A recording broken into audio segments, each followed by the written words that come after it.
Mundo físico, mundo mental, mundo transcendente, mundo quimérico, mundo subtranscendente. Quantos mundos, né? Eu sou a Vera Escorcim, estudante de Logosofia, e hoje eu vou conversar com a Clarice do Vale, que vai nos falar um pouquinho sobre esse estudo que ela está realizando.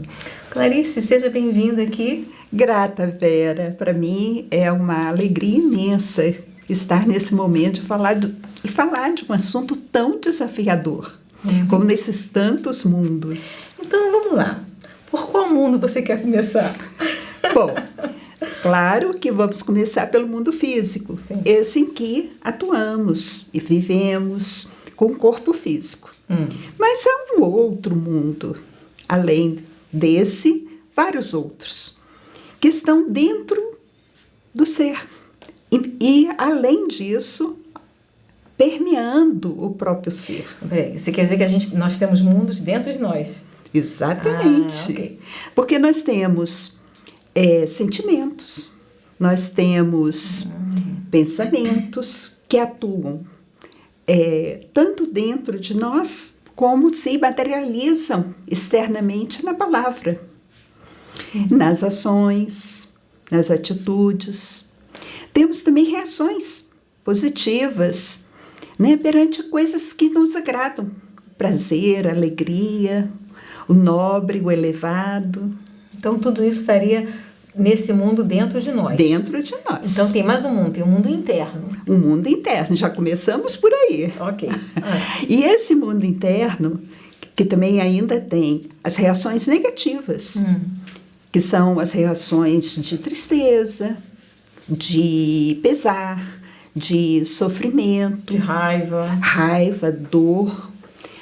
E temos também os conceitos, né, que formamos, que são pensamentos e que podem ser agredidos por esses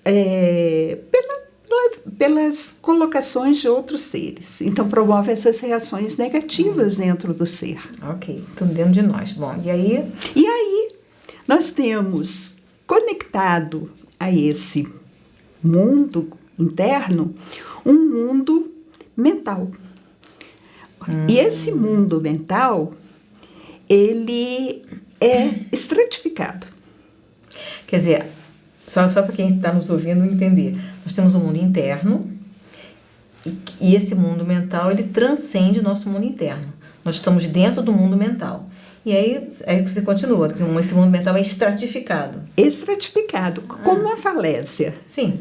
Quando a gente vê uma falésia, a gente vê nitidamente ali as camadas dos tipos de solo que foram se depositando. Assim como a atmosfera. Nós temos as várias camadas da atmosfera. Então existe esse mundo mental que é físico, inferior ou comum, aonde estão os pensamentos mais comuns. E o que você quer dizer com pensamento comum? Um pensamento comum é um pensamento, por exemplo, do exercício da minha profissão. Ah, tá. Do dia a dia. Do dia a dia. Tá. Né? Comum a todos. Comum aos a todos. profissionais. Tá. E é a camada mais inferior do mundo mental. Por quê? Porque são elementos que estão carregados de eletricidade. Os pensamentos possuem eletricidade física. Então, por isso, o mundo mental físico. E quando você fala, porque é uma coisa também que é bom explicar, quando você fala que é uma parte inferior, quando a gente ouve inferior, a gente acha que é ruim. E inferior é de má qualidade. Não, inferior que está abaixo. Abaixo.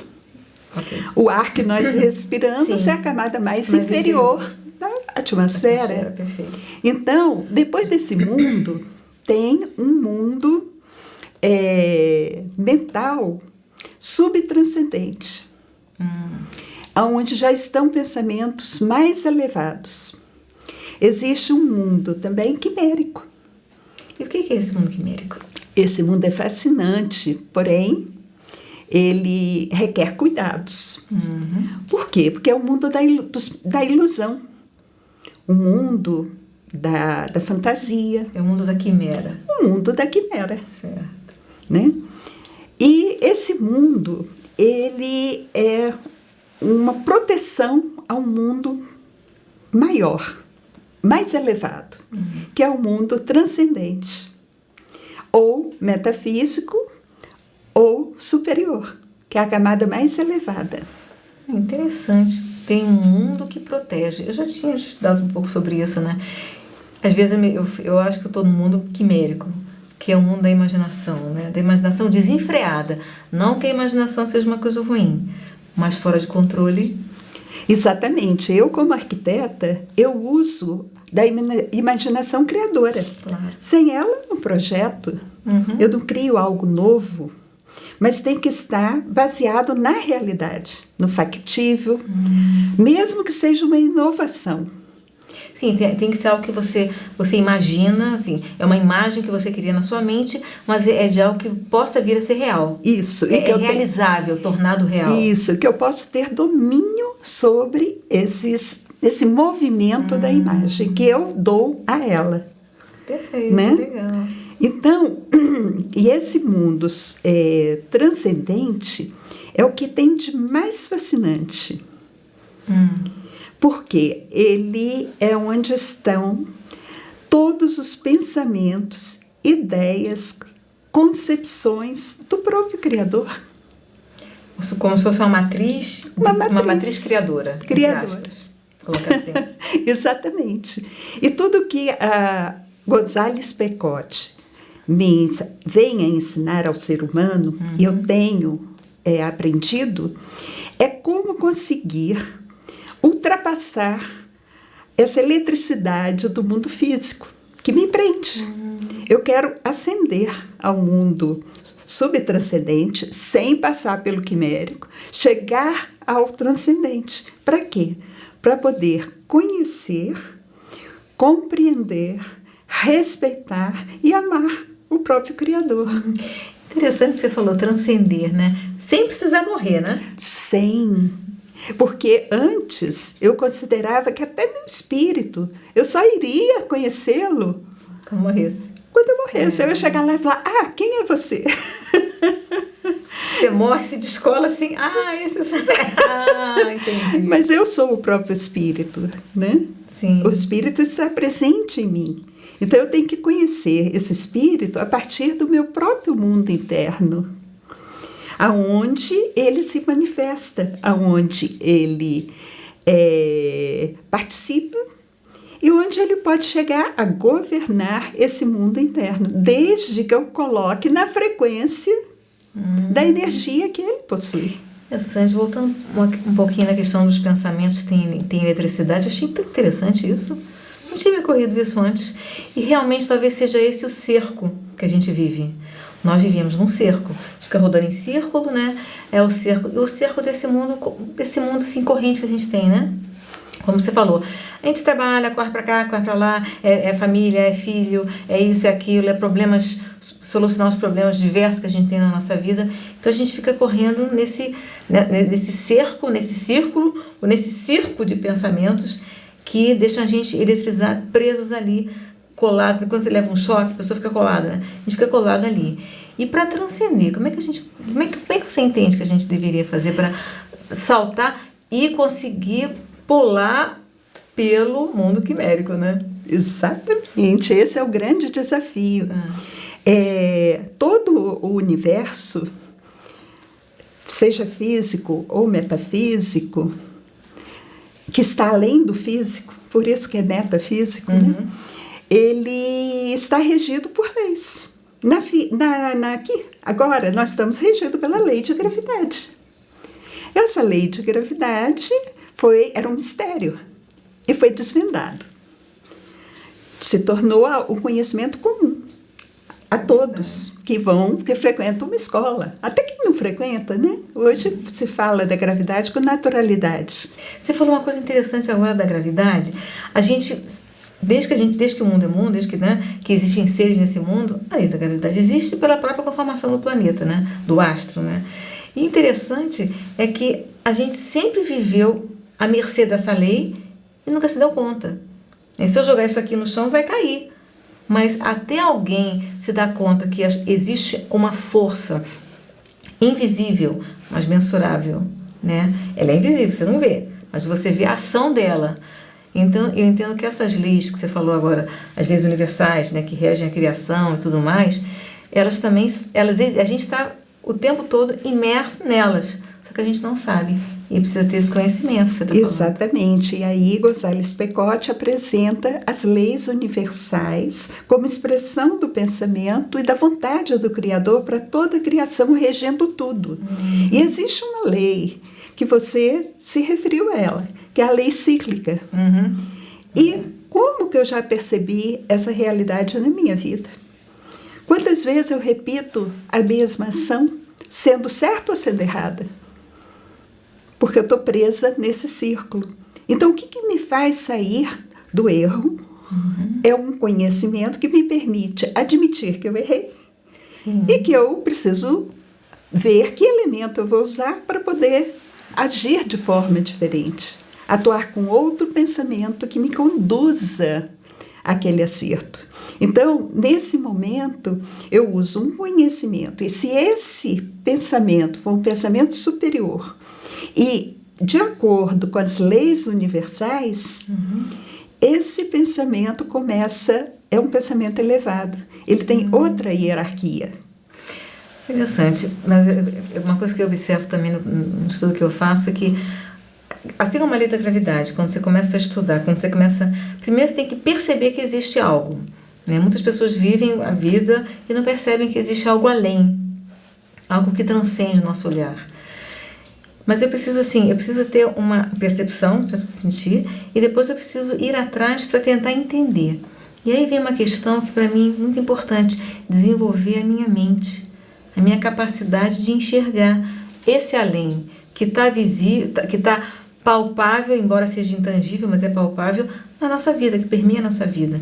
E eu acho que você falou também dos mundos da parte estratificada, então são esses mundos sobrepostos ou superpostos. Então é como se a gente estivesse, entre aspas, vivendo em todos os mundos ao mesmo tempo, sem saber. Seria isso, não? O que você acha? Eu concordo com você. Porque o mundo metafísico, transcendente ou superior, como a energia dele é sutil, ele permeia todos os outros mundos. Então, eu tenho que começar a sentir essa realidade, essa verdade dentro de mim. E aprender também a enxergar com as lentes do entendimento, que é uma faculdade mental. E aí eu vou desenvolvendo várias outras faculdades de observar, de refletir, de meditar. Observar, refletir, meditar, é verdade. Para poder chegar a esse conhecimento que está além desse conhecimento corriqueiro, cotidiano, por mais benéfico que ele seja para a minha vida física. Então, é um conhecimento que transcende e, ao mesmo tempo, favorece que eu desenvolva todo o outro conhecimento que eu preciso ter. Interessante. Você falou do mundo metafísico, que é a matriz, né, criador, digamos assim, né? E eu vejo assim, às vezes a gente tem umas ideias luminosas, umas ideias assim, eu não pensei nisso antes. De onde veio essa ideia, né? Você vê as grandes descobertas de remédios, de curas de doença, ou até descobertas científicas. De onde veio essa ideia para aquele cientista, para aquele investigador? Olha aqui, olha ali, olha embaixo daquela folhinha que tem uma bactéria que pode... De onde vêm essas ideias, né? Se não desse mundo transcendente, desse mundo metafísico, não é isso? Isso. E tem também a inspiração dos artistas, né? Que é a captação de uma ideia que está no mundo metafísico, né? E, inclusive, foi criada a imagem da musa inspiradora, né? E essa musa inspiradora não é nada mais, nada menos do que o próprio espírito individual, que, com a intuição e com a percepção, consegue estender a mão a esse mundo metafísico para captar, para pegar essas ideias e trazê-las para a realidade do mundo físico. Então, são as grandes descobertas, são as grandes... todo o conhecimento de Deus, do Criador, está plasmado, está na criação. Então, cabe ao homem descobrir. E quanto o homem já descobriu? E quanto falta ainda descobrir? Eu acho interessante que o homem tem esses lampejos de lucidez, de um clarão, né? Como se fosse, se a mente tivesse um clarão e aquele gênio, aquele pensador, aquele cientista, investigador, se deparasse com uma solução clara. Mas ele não sabe por que isso acontece, nem como isso acontece. Mas que essa é a questão tão interessante. E é aí que a ciência logosófica conduz o investigador a ir descobrindo quais são essas causas, o porquê disso acontecer e como fazer para que isso aconteça de forma consciente e não mais inconsciente como vem acontecendo. Porque o esforço mental chama essas ideias desse mundo. Né? Que, quer dizer, consiga acessar esse mundo ou essas ideias de maneira conduzida, consciente, ou pelo menos ciente, né? Por meio de um processo. E esse processo é o processo de evolução consciente, em que eu vou conhecer esse mundo interno que está dentro de mim, do que ele é constituído. Aí eu já falei dos habitantes, né? Que são os pensamentos, sentimentos, reações. Não falei da vontade. Sim. A vontade é um movimento. Ela tem os seus movimentos e tem uma ação. E eu posso dominar a minha vontade, né? E será que eu domino a todo momento? Pois é, a vontade é uma força, né? Uma força. Se não cuidar, a força vai para cá, vai para lá, vai para cá. Você falou agora há pouco da questão da inspiração, né? Dos artistas, da inspiração. E eu lembrei que eu li em algum lugar, não lembro agora, num dos livros do autor, né? Que ele fala que o espírito tem 2 braços. Um é o da inspiração, o outro é da intuição. Intuição. E aí que vem a questão que a gente falou da imaginação, né? Que a intuição, quer dizer, tem 2 braços. Um vai lá, a intuição vai na frente, busca, e a imaginação traduz em imagem. Por isso que a gente tem que ter muito cuidado com essa questão da imaginação que você falou, né? Do mundo quimérico. E como é que a gente sai fora desse mundo quimérico, né? É tão difícil, né? Se desfazendo de preconceitos, de crenças, de superstições, né? Porque tudo isso me leva para essa ilusão, para essa quimera. Então, se eu consigo começar a identificar esses habitantes nefastos que me conduzem a esse mundo que me afasta da realidade, tanto física quanto metafísica, né? Eu consigo começar a limpar o meu mundo interno de tudo que obstrui a minha possibilidade de adquirir os conhecimentos que vão se antepor a esses preconceitos, a essas superstições, a essas crenças, para poder encontrar o caminho para esse mundo metafísico. É quase uma libertação, né? No fundo, os preconceitos acorrentam, né, a gente. Porque o preconceito é aquilo que a gente não reviu, né? Isso. Pelo menos é isso que o autor fala, né? Preconceito é aquele conceito que você não reviu. Pode ser bom, pode ser ruim. Você acha a pessoa maravilhosa, tudo que ela fala você acha ótimo, mesmo que esteja errado. E tem o preconceito que é mais usualmente, aquela pessoa é chata, tudo que ela fala não serve, né? E às vezes não é assim. A gente fica preso Esse círculo. Novamente a lei cíclica, né? E eu fiz uma descoberta disso muito interessante logo no início do meu estudo logosófico. Meu filho ainda era criança e ele se machucou. E eu tinha em casa o tradicional medicamento que arde e que era vermelho. Fazia um estrago. E ele olhou para mim com aquela perninha ralada, né? Mãe, vai arder? E dentro do princípio da pedagogia logosófica de falar sempre a verdade, atenuada, da medida para ele poder entender. Eu falei, sim, vai, mas olha, tudo que arde cura, que aperta segura. Ele botou a mão assim, ó, e falou para mim: mãe, desde quando pimenta é remédio? Porque pimenta arde. E eu falei com ele: olha, você tem razão, sabe o que nós vamos fazer? Nós vamos lá na farmácia comprar outro antisséptico que não arde, é incolor. Naquele momento eu vi que eu estava repetindo um jargão da minha infância. Sim. E que eu acreditei piamente. Para segurar tem que apertar, para curar tem que arder. E essa não é mais a realidade que o conhecimento comum nos conduziu pela ciência. Então, naquele momento, eu identifiquei um singelo preconceito, mas que estava me fazendo ficar presa nesse círculo. E nesse momento, eu me senti liberta. E me fez rever vários outros, né? Interessante que você falou, quando você consegue identificar um preconceito ou algo que te trava, quando você consegue tirar isso da frente, dentro da sua mente, quando você consegue colocar de lado, identifica e puxa para o lado, é como se você conseguisse enxergar algo além. E aí você consegue entender um pouco melhor a causa das coisas, porque uma coisa que eu venho aprendendo que o autor da logosofia, pelo menos me ensina, é ir às causas, entender os porquês. Porque eu vivia a vida muito no automático, naquele automático.